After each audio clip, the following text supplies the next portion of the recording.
नदियां पढ़ेंगे और प्रायद्वीपीय नदियों में हम देखेंगे कि आखिर प्रायद्वीप क्या होता है, ठीक है, और प्रायद्वीपीय भारत क्या होता है। तो सबसे पहले प्रायद्वीपीय भारत को समझते हैं।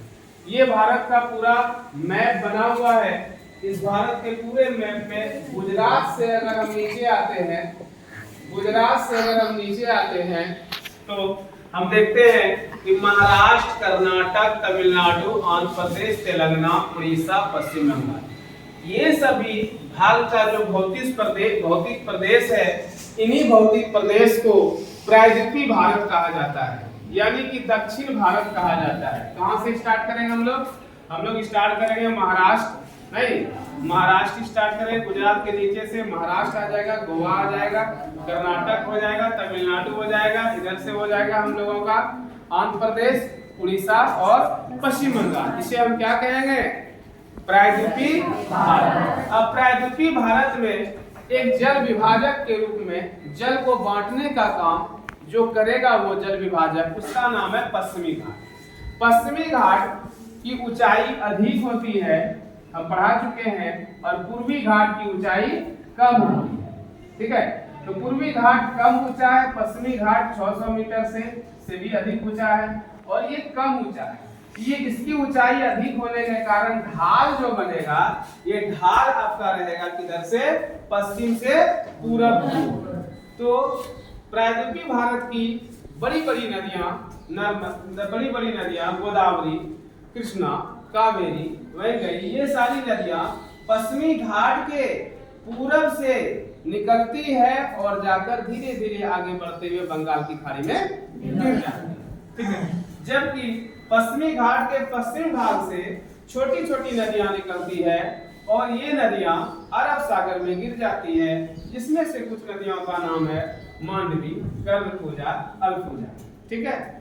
और हम लोग भौतिक स्थलाकृति को देख लेते हैं, जिसे इंग्लिश में हम लोग कहते हैं फिजिकल लैंडस्केप। क्या कहते हैं? Physical landscape. उसमें आता है पर्वत, पठार, मैदान, सागर, झील, द्वीप, महासागर, नदी वगैरह।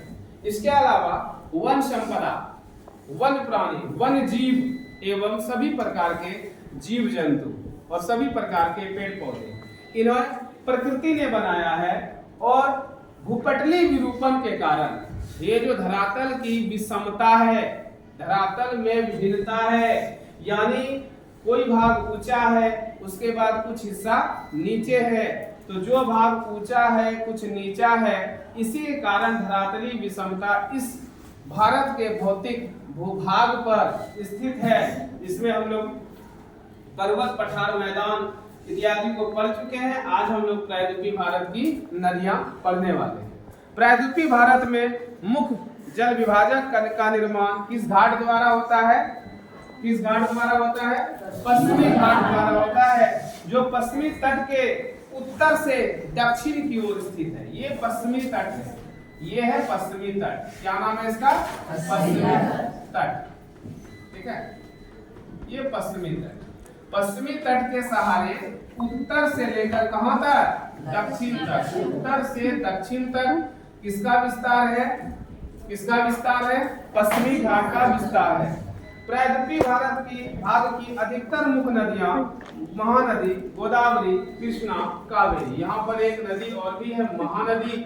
महानदी जो अमरकंटक के पूर्वी भाग से निकलती है, अमरकंटक के पठार से किधर निकलती है? पूर्वी भाग से निकलती है। ये बड़ी बड़ी नदियां हैं, महानदी, गोदावरी, कृष्णा, कावेरी, वैगई, ये सब नदियां तथा बंगाल की खाड़ी में गिरती है। ये बंगाल की खाड़ी है, जिसे बे ऑफ बंगाल भी कहा जाता है। क्या कहा जाता है? बे ऑफ बंगाल, बंगाल की खाड़ी। आगे चलते हैं। पश्चिमी घाट में बहने वाली अनेक छोटी छोटी नदियां हैं, पश्चिमी घाट से पश्चिम की ओर बहने वाली, और इसी में दो नदी है, नर्मदा और ताप्ती, ठीक है। ये नर्मदा नदी भी अमरकंटक के पठार से, कहां से निकलती है? अमरकंटक के पठार से पश्चिम की ओर से, अमरकंटक के पठार से पश्चिम की ओर बहते हुए ये नर्मदा नदी और ताप्ती नदी ये गिरती है अरब सागर में। ये नदियां अपने मुहाने पर डेल्टा का निर्माण करती है। कौन नदियां? जो बंगाल की खाड़ी में गिरने वाली नदियां हैं, लंबी लंबी नदियां हैं, ये अपने मुहाने पर, जहां पर इनका मुहाना होगा, इन नदियों का ये किसका निर्माण करेगी? डेल्टा का। और डेल्टा का आकार कैसा होता है? त्रिभुजाकार। डेल्टा का कैसा आकार होता है? त्रिभुजाकार। तो विश्व का सबसे बड़ा डेल्टा का क्या नाम है? सुंदरबन डेल्टा। सुंदरबन डेल्टा जो कि गंगा और ब्रह्मपुत्र नदी, कौन कौन नदियां? गंगा और ब्रह्मपुत्र नदी उत्तर भारत में बहने वाली विश्व की बड़ी नदियों में शामिल भारत की सबसे लंबी नदी, जिसकी लंबाई 25 किलोमीटर 2525 किलोमीटर 2525 किलोमीटर होती है, वो नदियां। और ब्रह्मपुत्र नदी जो कि 2800 किलोमीटर से अधिक लंबाई में बहती है, जो तिब्बत के पठार से निकलते हुए कैलाश पर्वत के पूरब में तिब्बत पठार से निकलते हुए वो नदियां चीन, तिब्बत, नेपाल इत्यादि नेपाल के ऊपर से बहते हुए वो अरुणाचल प्रदेश में एक गहरी गौर्ज का निर्माण करती है। और गहरी गौर्ज का निर्माण करते हुए वो कहां प्रवेश करती है? किस राज्य में? अरुणाचल प्रदेश में। किस राज्य में? अरुणाचल प्रदेश में। तिब्बत में ब्रह्मपुत्र नदी को क्या कहते हैं? बताइए। सांगपो। Very good. क्या कहते हैं? सांगपो। और अरुणाचल प्रदेश में क्या कहते हैं?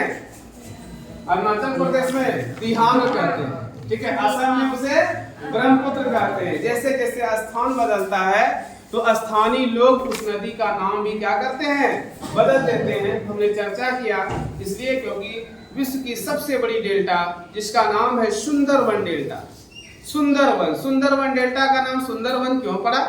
क्योंकि उसमें सुंदरी नामक वृक्ष पाए जाते हैं, सुंदरी नामक वन पाए जाते हैं, और वो ज्वारी वन होते हैं। कैसा वन? ज्वारी वन होते हैं। ठीक है। उसको ज्वारी वन भी कहा जाता है सुंदरी वन को। और यहाँ पर एक टाइगर भी पाया जाता है, जिसे हम लोग कहते हैं Bengal tiger. Royal Bengal tiger पाए जाते हैं। कहाँ पर? किस डेल्टा में? सुंदरबन डेल्टा में। वो दलदली इलाका है, वहां पर बाघ भी सरवाइव कर लेते हैं। चलिए, उस पर रिसर्च भी चल रहा है। आगे हम लोग देखते हैं कि पश्चिमी घाट से नर्मदा और ताप्ती दो बड़ी नदियां निकलती है, और दोनों ये नदियां अमरकंटक के पठार से नर्मदा और ताप्ती बहती हुई अरब सागर में गिर जाती।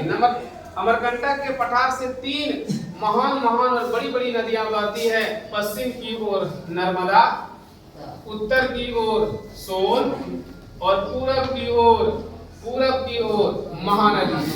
पश्चिम की ओर नर्मदा, उत्तर की ओर सोन, और पूरब की ओर महानदी बहती है। चलते हैं आगे। और ज्वारनद मुख का निर्माण करती है। कहते हैं ज्वारनद मुख, जिसको एस्चुरी कहते हैं। तो एस्चुरी कौन कौन नदियां बनाती है? नर्मदा और ताप्ती। कौन कौन नदियां बनाती है? नर्मदा और ताप्ती नदी, ये दोनों एस्चुरी का निर्माण करती है।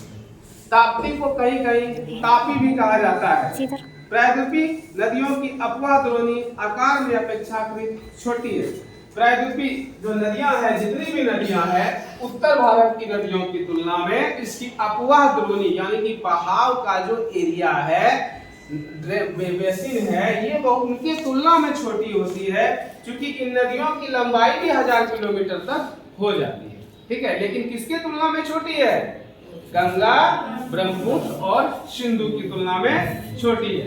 तो हम लोग अब स्टार्ट करेंगे, इसके बाद एक एक करके सभी नदियों का नाम, जिसमें से सबसे पहले हम करेंगे नर्मदा द्रोणी, नर्मदा नदी बेसिन। एक एक करके देखेंगे क्या क्या नर्मदा नदी बेसिन। चलिए, सारे बच्चे लिखते हुए जाएंगे। नर्मदा द्रोणी, नर्मदा द्रोणी। ठीक है। नर्मदा द्रोणी तो एक प्लेटू है, जिसको हम लोग पठार कहते हैं। ठीक है। और इस पठार का नाम क्या है? अमरकंटक का पठार।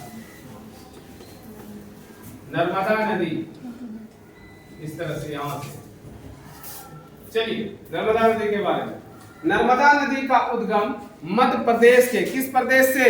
मध्य प्रदेश के अमरकंटक पहाड़ी के निकट है। अमरकंटक पहाड़ी के निकट है। यहाँ अमरकंटक पठार है पूरा इलाका, लेकिन उसमें से एक पहाड़ी है, उस पहाड़ी का नाम है जो ऊंची रहती है ना, जैसे ये हम लोग जिस पर रहते हैं, ये क्या है? ये पाट का पठार का हिस्सा है। छोटा नागपुर पठार का हिस्सा है, पठार का हिस्सा।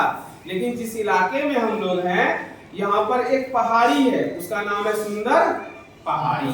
क्या नाम है? सुंदर पहाड़ी। उसी तरह से अमरकंटक के पठार पे एक पहाड़ी का नाम है, उस पहाड़ी का नाम है अमरकंटक की पहाड़ी। क्या नाम है? अमरकंटक की पहाड़ी। पश्चिम से भाग से निकलती है कौन सी नदी?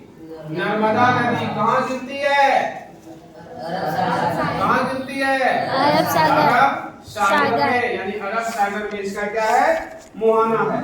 यह नदी पश्चिम की ओर एक भ्रंश घाटी में बहती है। भ्रंश घाटी में हुआ कि इधर भी पहाड़ी का क्रम है और ये भी बहुत ऊंचा है। ठीक है, दो ऊंचा भाग है और एक नीचा भाग है। ये भी समझिए ऊंचा भाग है, ये भी ऊंचा भाग है और ये गहरा भाग है। ये कौन सा भाग है? गहरा भाग। ये घाटी से बहती हुई, घाटी से बहती हुई इस प्रकार से देखिए, ये भी ऊंचा हो गया और ये भी ऊंचा हो गया। ध्यान से देखिए, दोनों साइड क्या है? ऊंचा है। नहीं, ये पठार का ऊंचा हिस्सा है, ये भी पठार का ऊंचा। ये क्या बन गया? घाटी। क्या बन गया? घाटी।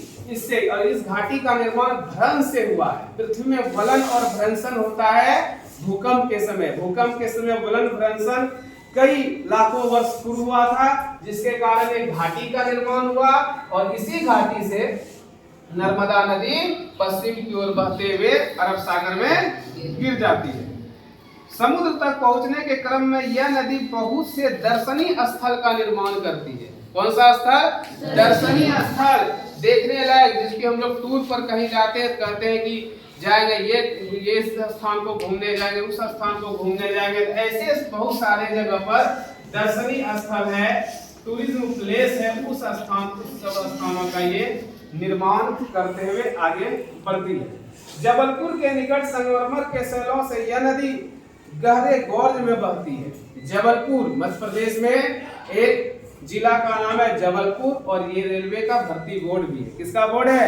रेलवे का भर्ती बोर्ड है। और जबलपुर के निकट ये गहरे गोर्ज का निर्माण करते हुए, और वो भी संगमरमर से बना हुआ, बहती, और जहां पर यह नदी तीव्र ढाल से गिरती है, यानी कि अब इस तरह से ये बह रही थी और जबलपुर में जहाँ पर भेड़ा घाट जलप्रपात है, जबलपुर, कौन जलप्रपात है?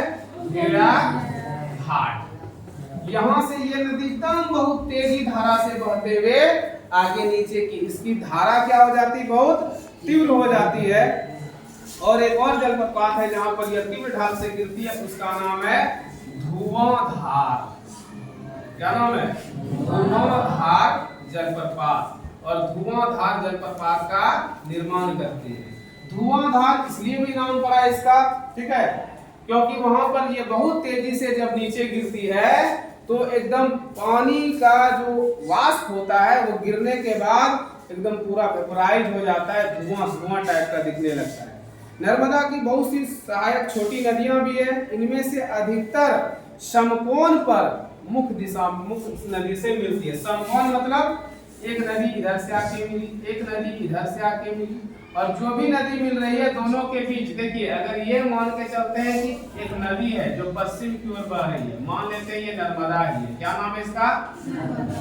और इसकी जो सहायक नदियां हैं, कंट्रीब्यूटरी रिवर है, जो कि इसमें अपने पानी को ठीक है प्रवाहित करेगी।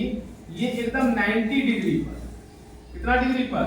90 डिग्री पर एंगल बनाते हुए नीचे इसमें नर्मदा नदी में वो समाहित हो जाती है।